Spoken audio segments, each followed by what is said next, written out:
only the world champion of public speaking in 1998, but he was also the youngest person to do this at the age of 28. And the man I'm about to introduce can lay claim to being stable in high seas, as he is one of the world's leading authorities in leadership communication, and also navigating the shark-infested waters of the corporate world. Now, the man I'm about to introduce, ladies and gentlemen, can be trusted to carry the most important of cargo, and today he will share his treasure trove. It's a bit Sunday. Treasure trove of knowledge with us.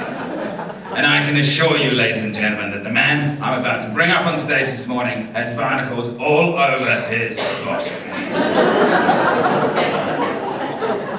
Please welcome to the stage previous world champion of public speaking and current communication superstar, Mr. Brett Rutledge.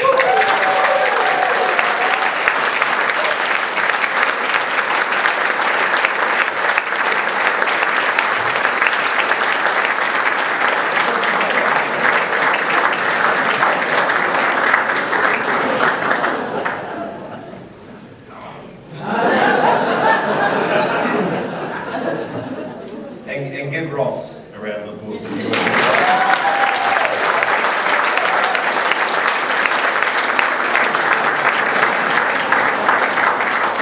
doing an absolutely fantastic job as the MC. A self-made man, a wonderful example of unskilled labour, if I may say so.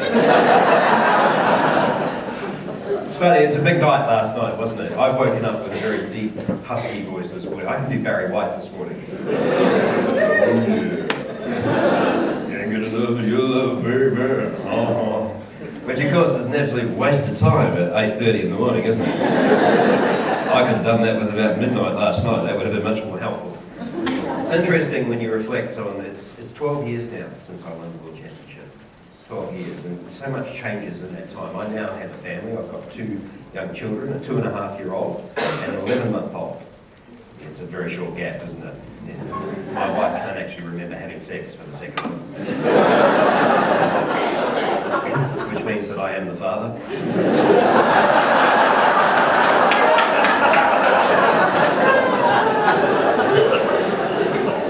Just seem ashamed to wake her. Anyway,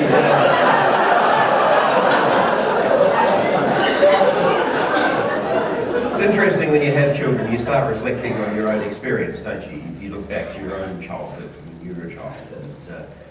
And I should say that my second child, Sam, his name is Liam's the older one, Sam's the younger one. Sam was born on the 31st of December last year, New Year's Eve, which is fantastic because now every year I'll be able to say to Sam, there you go, Sam. Dad's put the fireworks on again for you this birthday. I don't do that for your brother, do I? You're my favourite. Anyway,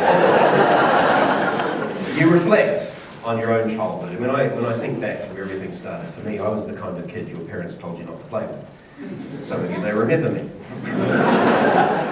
Born an only child and still not my mother's favourite. Detention hall's only permanent resident. My sole purpose in life, much like Ross's, to simply serve as a warning to others. My mother was in fact 36 months pregnant with me. Just kept putting it off. And when I finally did pop out, Dad spent 3.5 hours looking for a loophole in the birth certificate. At school, my body would be in the classroom, but my mind would be dreaming. Typically at a galaxy far, far away. And while my teachers would repeatedly tell me to grow up, face facts, this is reality, I would more often than not be facing my own kind of reality, which for me was a science fiction kind of reality, a curious mix of Star Wars and Doctor Who. Do we have any fans of Doctor Who? Yay! Oh, excellent. Quite a few nerds. Do you remember the Daleks? Yes! Daleks were the coolest marauding invaders the Earth had ever seen, weren't they? We are the Daleks. We have come to destroy your world. Resistance is futile. Exterminate! Exterminate! Exterminate! Oh no! Stairs!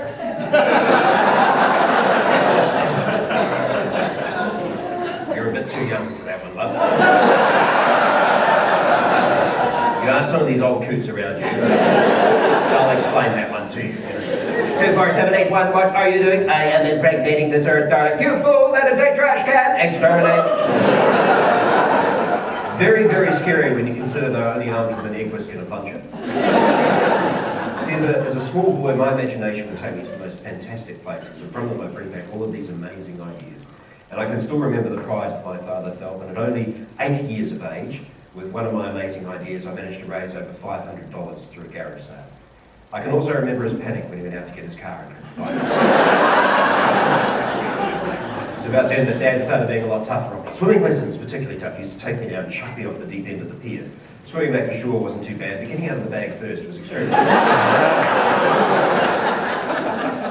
the time adolescence had come around, my teachers were telling my parents, especially convened meetings of the Parent-Teacher Association, that my problem wasn't so much that I possessed an open mind as a vacant block.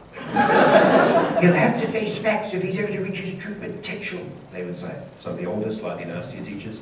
My advice, son, you ever find yourself in a situation where there's a price on your head, you should take it. You see, they never really understood my imagination, but that was how I explored, and that was how I learned, and that was the source of my desire to learn. But for my teachers, it's always, grow up, face facts, this is reality. And they couldn't really see what imagination and dreams could achieve. But I could, and I was starting to learn from some of mankind's most advanced dreamers, the likes of Sir Edmund Hillary, G. Patton, Martin Luther King, John F. Kennedy, Albert Einstein, who said imagination is more important than knowledge. Knowledge is limited. Imagination encircles the world. And it was about this time that my imagination started to run away with itself. You know all those voices you have bouncing around inside your head?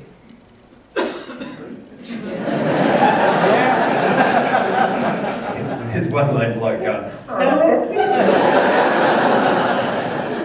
don't put your hand up, let's go right. I'm a good driver, I can drive. I'm a good driver, I can. You ever seen Tony Blair and George W. Bush together? You remember that? It was like the UN production of Rain Man, wasn't it? Come on, George, here we go. My imagination started to run away with itself, and all those voices in my head just started to take off. And the worst thing you can do if you've got voices in your head is give them names. Once you give them names, they never go away. They're with you for the rest of your life. And it starts off very simply, even though my voice is a bit husky this morning.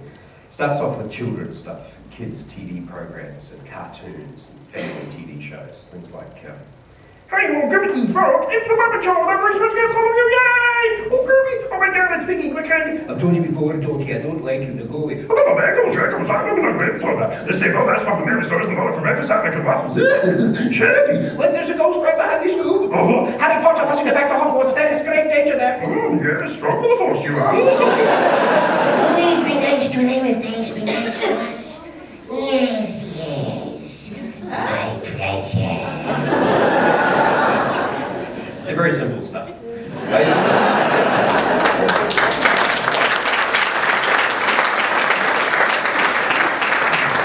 I grew up watching the Warner Brothers cartoons. I used to love the Warner Brothers cartoons. You remember those? You remember people like, Sylvester the Sorry, yes.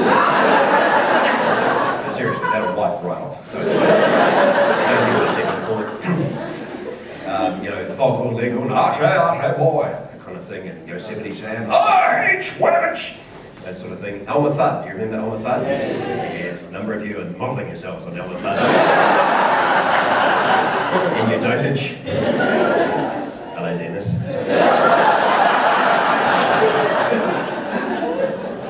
Leave that wee quiet. Well, honey, rabbit. And I used to wonder what would happen if you could mix voices and characters together. If you could take someone like Elmer Fudd and turn him into a rock star, if you could mash him up with Bruce Springsteen or something like that, you get this, wouldn't you? Driving in my car, I turn on the radio, I try to pull you closer, but you say, whoa. You say you don't love me, I say you're a liar, but when we kiss, ooh, fire.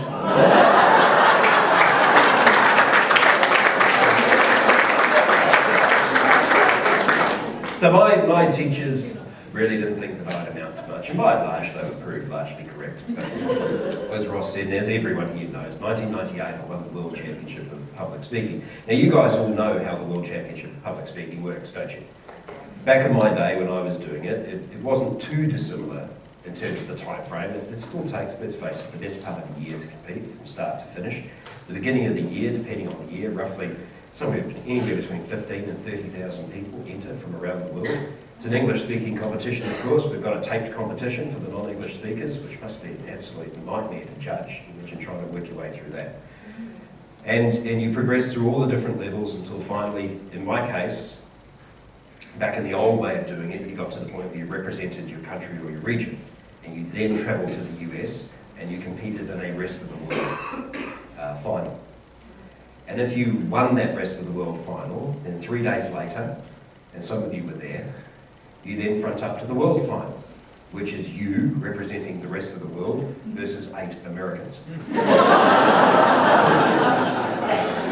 No, be fair, at least we were invited to this World Championship. And it's a fairly rare thing that someone from outside North America actually manages to win it. In fact, in its entire history, it has only been won 5 times by people from outside North America. 2 of which are Kiwis, 2 of which are Australians, so we're kind of all in together really, and 1 lone Irish woman. Obviously it was a mistake.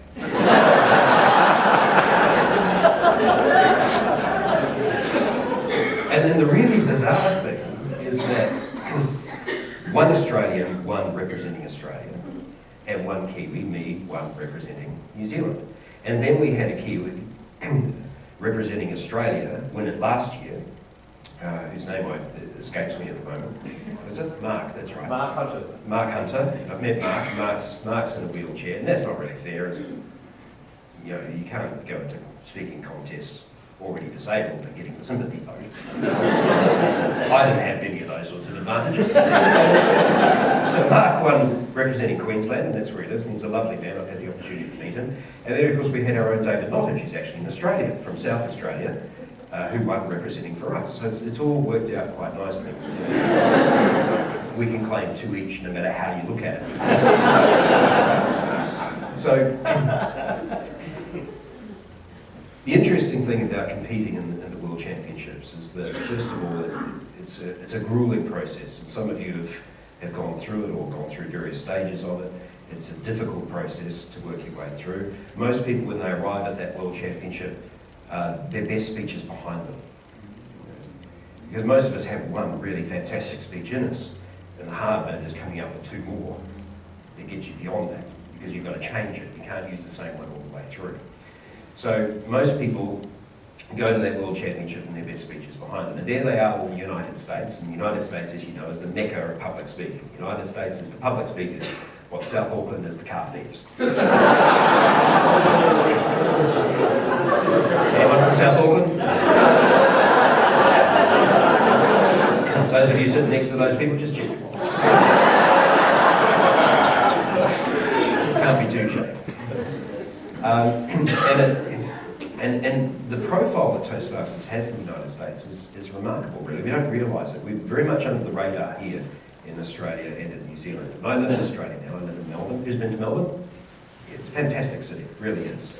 I love living in Melbourne. Entire population staring at the orange juice in the refrigerator because it says concentrate.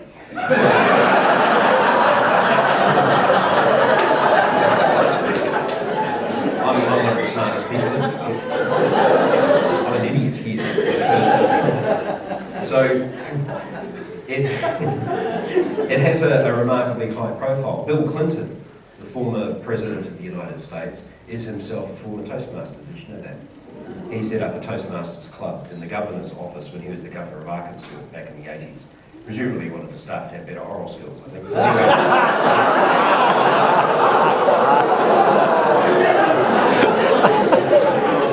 I'm warming you up for the humorous. I don't want to be seen to flip-flop on the issue.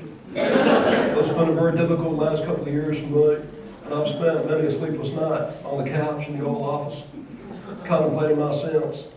I let down my nation. I let down my family. I let down my zipper.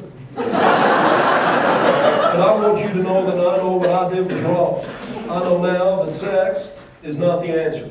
Sex is the question. In my experience, yes is the answer.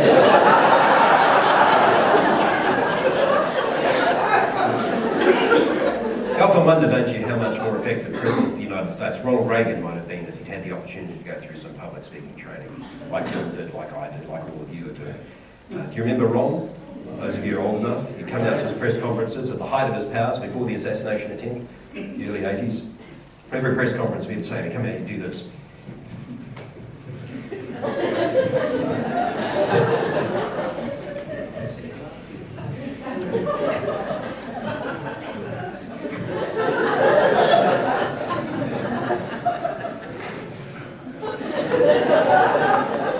Hello. I'm sorry, could you repeat the question? I was asleep. You know, it's hard, it's difficult, it's demanding, but as I was saying to my second-in-command only yesterday, Nurse, I said, we have to grab this bull by the tail and look it squarely in the eye.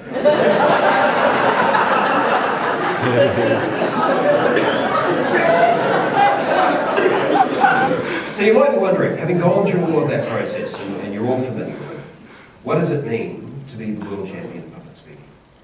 And the answer is, not a lot. It's not like Miss Universe. Some of you may have noticed this. And you don't get $250,000 in cash, you don't get a year's supply of free makeup, you don't get a brand new Ford Mustang or anything like that. All you get is a Perspex trophy, in my case, which is about yay high, and the base fell off. And a pat on the back, recognition. In the same way that you get recognition for anything you did. For example, who here has had some form of tertiary education? Oh, there's a surprise. So, what did you do at university? Yale or Polytechnic or wherever you went? Engineering. Bachelor of Engineering? Electrical. Well, let's not get complicated.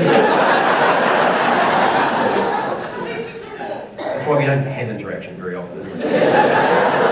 So if for example, and I'll paraphrase here, if you did a Bachelor of Engineering, you get the letters BE after your name, you're entitled to that. If you did a Bachelor of Commerce, you get the letters BCom, so on and so forth. A Bachelor of Law, you get LLB after your name. If you do Masters, then it becomes MCom, ME, MA, whatever, and so on and so forth. Right? That's the way it works. It's recognition. Who has been honoured by the Crown? Has anyone appeared in the birthday honours list? You're sort of tentatively putting your hand up. Madam, what did you receive? Sorry, the what? The Women's Suffrage Medal. The Women's Suffrage Medal. So you would be entitled to have what? No. WSM or MWS or something like that after your name if you wanted to. Look, give her a round of applause.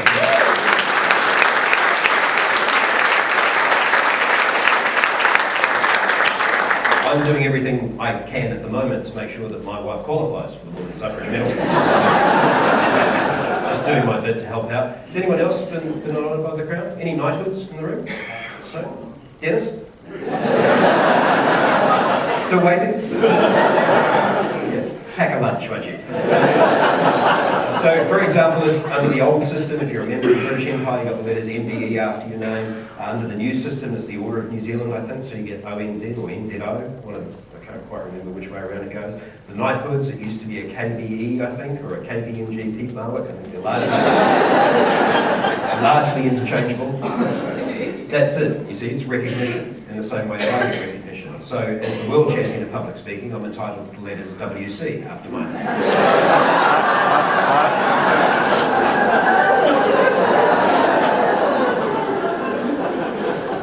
Disappointing.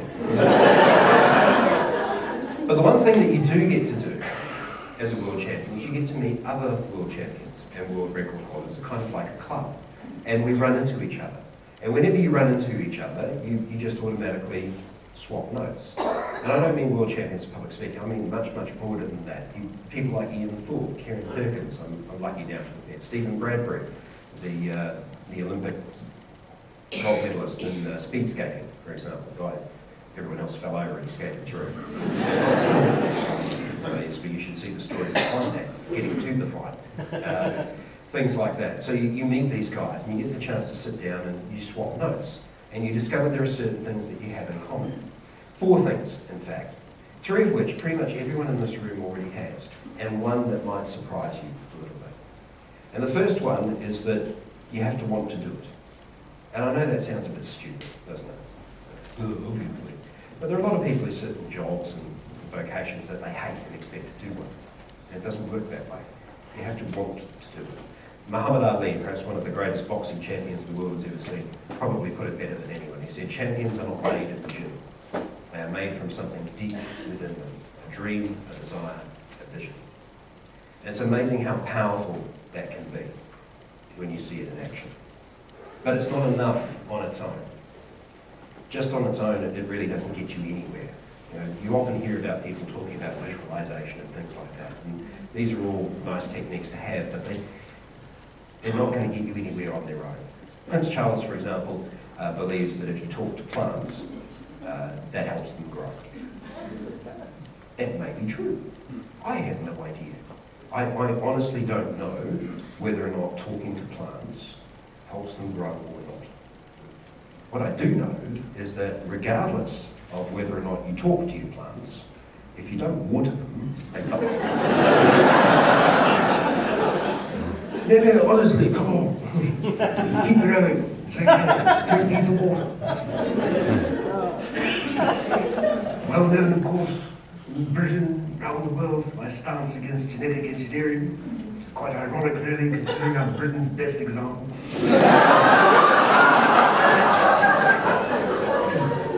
So it's not enough on its own. You need more than simply, the vision. But it has to be there at the beginning. You've got to want to do it. You've got to want to be involved. You've got to be able to commit in that way.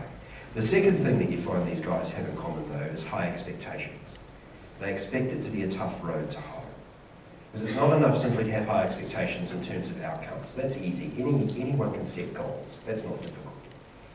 But you've also got to expect it to be difficult and have high expectations in terms of how hard the task is going to be. You have to be realistic about what's in front of you. That way, when you find out you're right down the track, you're not discouraged. And there's a beautiful quote from Martin Luther King, who probably put this better than anyone, albeit rather poetically. He said, even if a man is called to be a street sweeper, he should sweep streets as Michelangelo painted, or as Beethoven wrote music. He should sweep streets so that all the hosts of heaven and earth might pause and say, here lived a great street sweeper who did his job well. And high expectations demands that whatever your job is, you do it to the absolute best of your ability. The interesting thing about best is that it's an entirely subjective measure. It's whatever you decide it is. Other people don't anoint you as the best, you decide what it is. And the fascinating thing about that is that as world champions and world record holders, you never get there. You're always chasing. You never actually get to your best. Because as soon as you achieve whatever you thought your best was, high expectations demands that you automatically raise the bar. So you keep going, and you keep going, and you keep going. That's why a lot of world champions, the guys that go on that have the stellar careers, if you like, are not particularly goal-driven. Because if they were, for example, people like Ian Thorpe were goal-driven, he would have stopped at one gold medal. That would have been it, wouldn't he?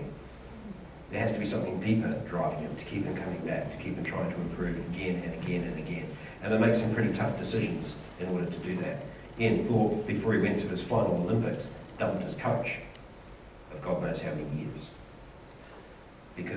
Not because they had a falling out, but because he knew that coach couldn't get him to the next level that he needed to go to. So you're always chasing, always battling.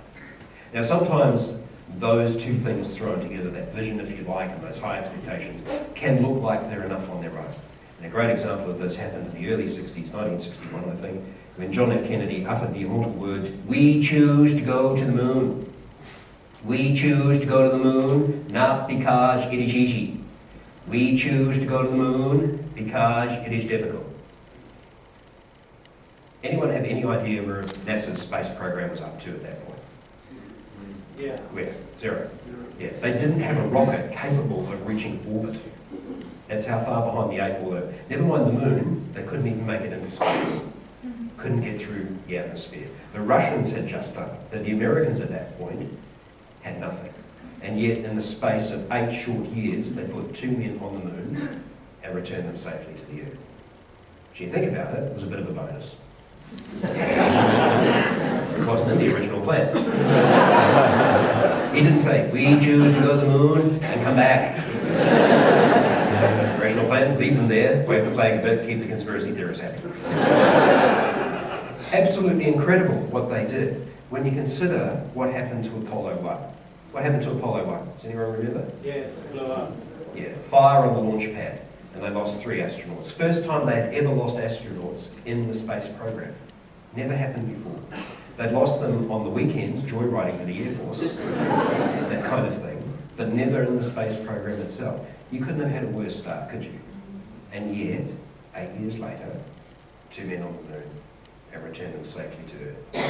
Incredible advances made during that time. For example, the Americans spent $2 billion, which is a lot of money back then, developing a ballpoint pen that could write in zero gravity. Amazing. The Russians faced with the same problem, used a pencil, but that's not the point. Brilliant innovation. All sorts of things came out of the space program. Teflon, for example. Teflon that you have on your frying pan so your eggs don't stick, that was developed by NASA, which is bizarre because you'd think, surely in space you want your eggs to stick.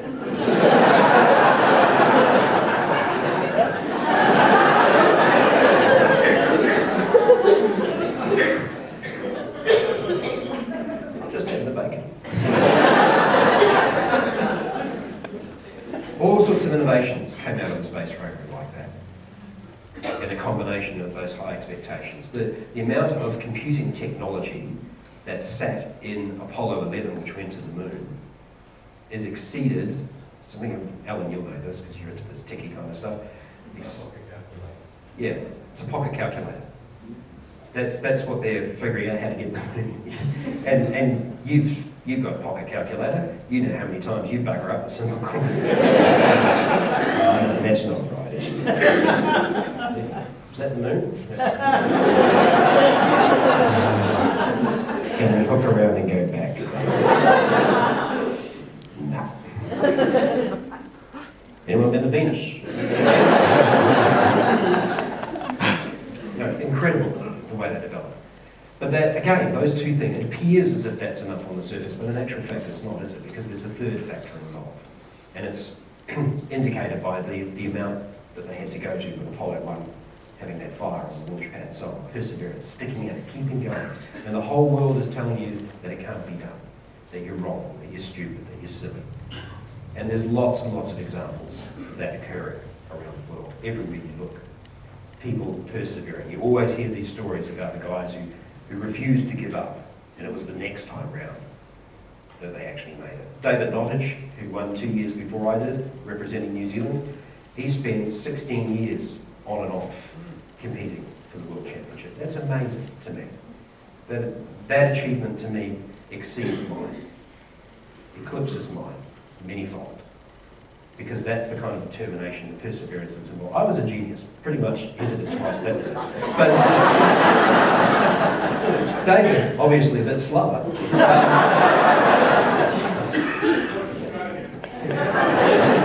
It's a brilliant achievement. Now the thing is that those 3 things that we've talked about, so every single person in this room already has, in abundance. That's the reality. All of you think about this, to achieve anything in your life, whether it's business, personal, whatever, you had to, A, have some sort of dream or vision or desire, B, set yourself high expectations, C, persevere. Who's got kids? Yeah, same thing applies. You either wanted to have them or wanted to keep them. One of them. You have high expectations for your children, don't you? Most parents have recurring dreams, recurring nightmares, and the dream is where one day the child gets up in front of an audience like this and says, "I'd like to thank the Nobel Academy for this magnificent honour." And the nightmare is when they get up in front of an audience much smaller than this and they say, "You want fries with that?" Some of you may be living that at the moment. So you you know that it's going to take time. You're going to have to persevere. You're going to have to hold their hand. You're going to have to guide them. You're going to have to teach them what's right, what's wrong, and so on and so forth. So everyone has those things, and they use them. The one that separates the world champions, if you like, from everyone else is the fourth factor, and this is the one that surprises people, because it's honesty. And in particular, the ability to be honest with yourself, to know what you're good at, to know what you're not good at, and to know what you need to do to compensate for it. Brutal self-honesty. It's what I call ultimate responsibility. In other words, everything that happens to you, good or bad, at some point you had the opportunity to change the outcome. That is not an easy rule to live by. But if you accept that, then you have hindsight. You can look back and you can say, what could I have done better? And it's important that you look at it that way, because you can wallow in where did I screw up for a very long time. If you don't accept that, like the majority of the world's population, then you don't have hindsight. You have bad luck. You have fate. You have it's Dennis's fault.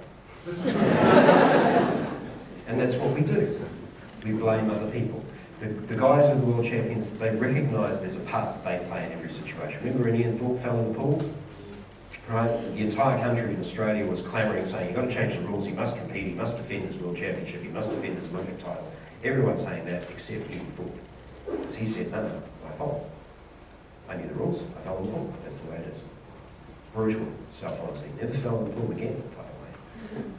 And then you saw another kind of honesty from another team member by the name of Glenn Stevens, who said, you know what, I've got hope in hell of medaling in my individual event. I'll give up my place so that Ian can go. He still went. He competed in the medley, and he won a medal there. But that's also a kind of brutal self-honesty. A different kind of champion. But they're everywhere, and that's what they do. And that's what you need to do as well. Anything that you want to achieve in, that's what you need to do. I'll leave you with a little story to finish off. The World Championship, my World Championship, was held in Palm Desert in California, which coincidentally is where they held the World Championships last year. In the World Final, you've got about 3,000 people, 2,000 or 3,000 people sitting in your audience, a massive room. The stage actually isn't much smaller than this room on its own. And you've got two massive screens, super screens, like you see at the football, so that the audience can see you, because they can't see you any other way. I was the fifth speaker of 9 in the lineup, so I was sitting in the audience for close to an hour before I get up. I have no idea what the first 4 people before me talked about, because I'm completely concentrating on what I had to do. I thoroughly enjoyed the 4 people that came after me, because my job was done. Incidentally, those of you who worry about what place you're going to draw when you're competing, doesn't matter. I never cared. If I was first up, then I intimidated the 8 others. If I was last up, I blew the 8 others out of the water. If I was in the middle, then I blew the first 4 out of the water and scared the shit out of the last 4. And that's the way you have to look at it. You can only control your own performance. So, at the end, as you know, they simply announce 3rd, 2nd and 1st, and that's the way it works. And you don't know how close it is, you don't know whether it's a tiebreaker or whether it's a landslide. And when they announced 1st, and I came up, there was no joy. It was just relief. You're so glad it's over. You're so glad that you got the result you knew you were capable of. The Kiwis, the Aussies, in fact, all the international team, they went nuts. The Kiwis in particular. Really embarrassing, to be honest with you. Those of you, if you've seen the video, you've seen the announcement of the win, you'll hear the screaming in the background. For God's sake. Joe. They went absolutely, and it's beautiful. It's one of the beautiful things about competing in the World Championship. As soon as, under my system, once you won, the rest of the world literally swung in behind you. They really did. So the Kiwis were always on my side. I then had the Australians, I had the South Africans, I had the Singaporeans, I had the Filipinos, everyone, the Irish, the English, all swinging behind you. And a few of the Americans who've caught your performance and actually liked you more than they do their own person, or maybe their own person didn't quite make it through to their district or whatever it is. So it's actually a beautiful thing. And that's what actually matters in the end. It's all of those people and how much it matters to them.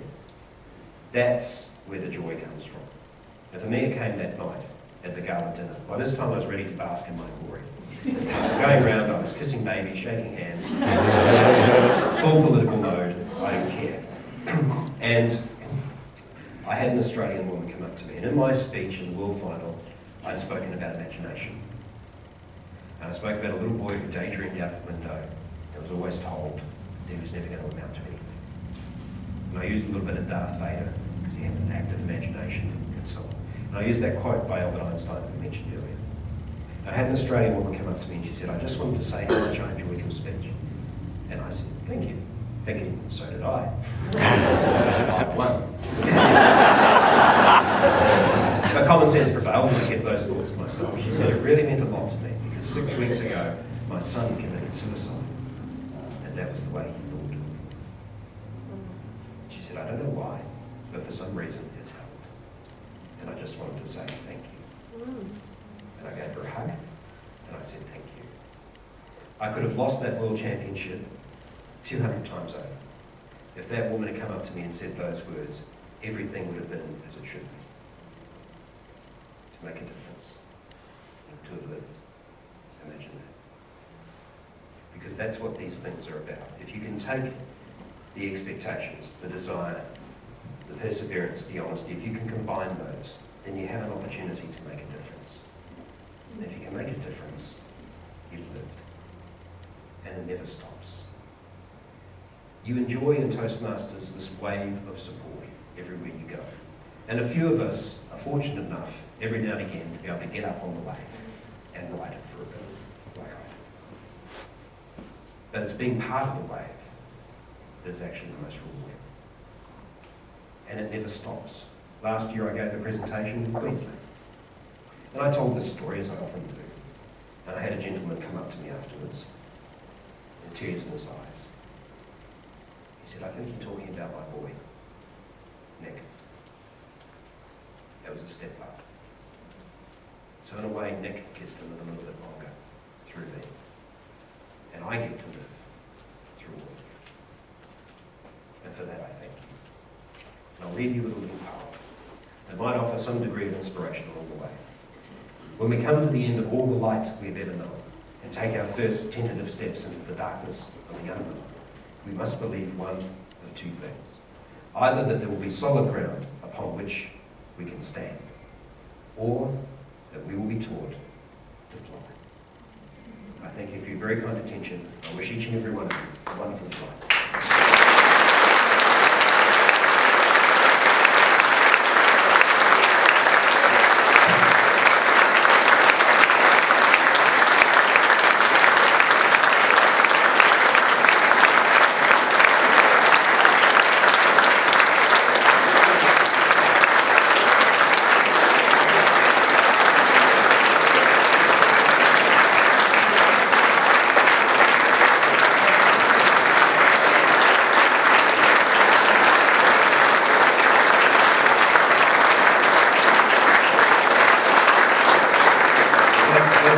Carried away, ladies and gentlemen. He's on again. They need the exercise. Don't tire yourselves out. Was it not a pleasure to hear from Brett Noah's little friends? Pleasure it was. How did he get in there? It wasn't easy for Brett to get here, of course. He had to leave from Port Melbourne, sail the cruel and unusual seas of Auckland, where they held him captive.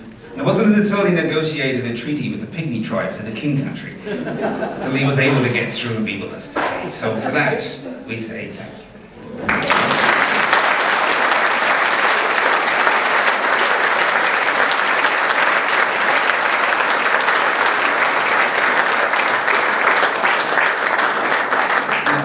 Jerome, do you have an announcement? Let me speak.